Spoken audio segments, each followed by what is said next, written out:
My family had been the perfect family. My friends would always say, oh, you're so lucky that your parents are still together, or you've got this perfect family. And I knew at home, behind the scenes, what really was happening. What was happening in Johnny Baker's home was his parents' constant fighting, caused by his dad's drinking. I hated it when my parents argued. I would always settle things with humor, or I would disengage. So I spent a lot of time in my room when I realized that the jokes and the peacemaking wasn't going to work.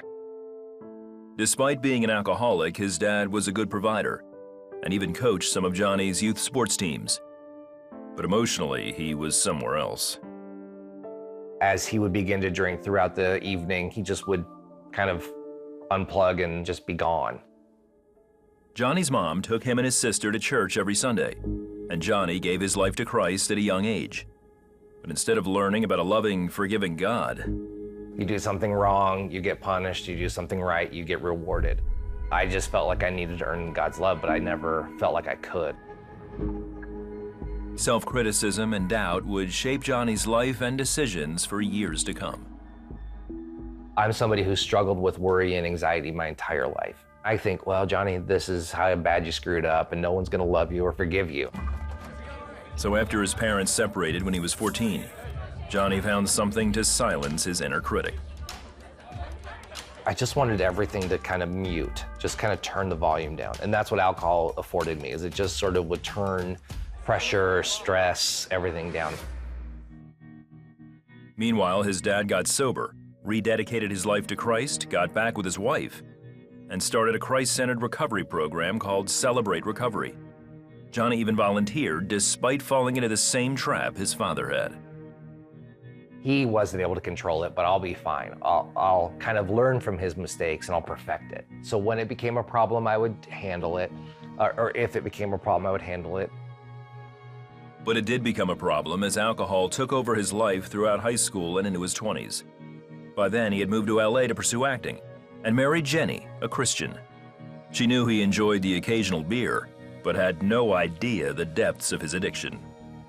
I didn't know how to stop, and to not have it, it wasn't an option. It wasn't like, oh, maybe I just won't drink tonight. You know what I mean? It was like, no, this is what I do, this is how I do it. The acting career didn't pan out, and he started working nights as a waiter. It was the perfect cover for his addiction. He could drink during the day while Jenny was at work, and she would never know. By now, he'd also completely walked away from God. I wasn't asking Jesus to do anything. I wasn't following him. It wasn't, oh, this isn't working here, I'll go find something else. I was just deciding to go my own way. Then Johnny found out he was going to be a father. I remember kind of opening a celebratory beer, and I had this moment of thinking, if I were to start drinking and Jenny went into labor, I wouldn't be able to drive Jenny to the hospital. I really didn't want to continue this cycle of dysfunction in our family. I really didn't want my kids to watch me drink the way that I had watched my dad drink. Finally, he admitted to Jenny he had a problem, but afraid of what other people might think, he convinced himself he could quit on his own. If I don't do this, then I'm exposed. This facade that I put up for people will come crumbling down. I wasn't drinking, but I thought about it all the time. I think I still felt just like I can make this decision, I can white knuckle it, and I can just grit my teeth and quit. And I just couldn't. Once his daughter was born, he knew he had to swallow his pride and get help. He did at Celebrate Recovery. I began to go into those circles for the first time and say, I'm Johnny, I'm a believer in Jesus who struggles with alcoholism.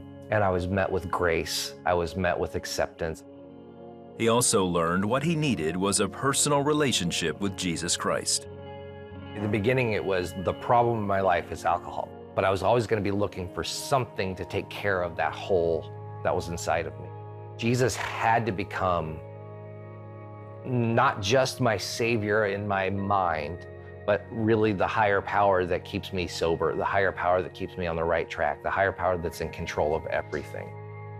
Johnny recommitted his life to Christ, and for the first time, understood God's unconditional love.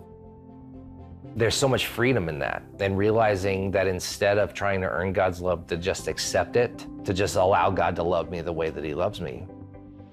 Today, raising 3 children with Jenny, Johnny works alongside his dad as the co-director of Celebrate Recovery.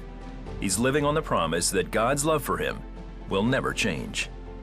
Knowing that at the end of the day, I could keep a spreadsheet of all the good things I do and all the bad things I do.